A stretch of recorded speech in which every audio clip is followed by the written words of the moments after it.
இந்த சம்பவத்தில் மட்டக்களப்பு மாவடிவேம்பு கிராமத்தைச் சேர்ந்த 5 பிள்ளைகளின் தந்தையான 76 வயதுடைய ஆறுமுகம் கண்டுமணி என்பவரே உயிரிழந்துள்ளதாக உறவினர்கள் அடையாளம் காட்டியுள்ளனர். நெல் வயலில் காவல் கடமையில் ஈடுபட்டிருந்தபோது அதிகாலை வேளையில் காட்டு யானை அவரை தாக்கியுள்ளது. அவர் யானையின் தாக்குதலிலிருந்து தப்பியோடியபோது யானை துரத்தி அடித்துள்ளது. இதனால் அவரது உடல் சிதைவடைந்துள்ளது. அத்துடன் இவர் தங்கியிருந்த வயல்வாடியை முற்றாக துவம்சம் செய்துள்ளது. மட்டக்களப்பு போதனா வைத்தியசாலை திடீர் மரண விசாரணை அதிகாரி MSM நசீர் சம்பவ இடத்திற்கு சென்று பார்வையிட்டதுடன் மரண விசாரணைகளை மேற்கொண்டார்.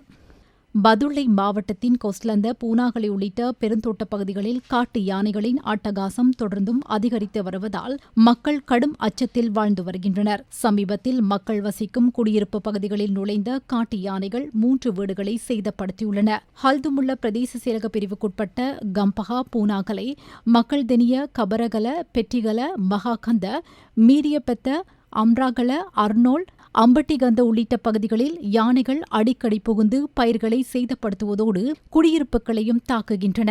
இரவு நேரங்களில் கிராமங்களுக்குள் புகும் யானைகள் காரணமாக மக்களின் இயல்பு வாழ்க்கை கடுமையாக பாதிக்கப்பட்டுள்ளது.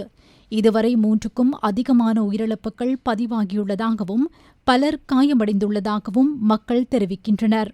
பாடசாலைகள், கடைத்தொகுதிகள் மற்றும் தோட்ட வைத்தியசாலைகளும் யானைகளால் சேதப்படுத்தப்பட்ட சம்பவங்கள் இடம்பெற்றுள்ளன.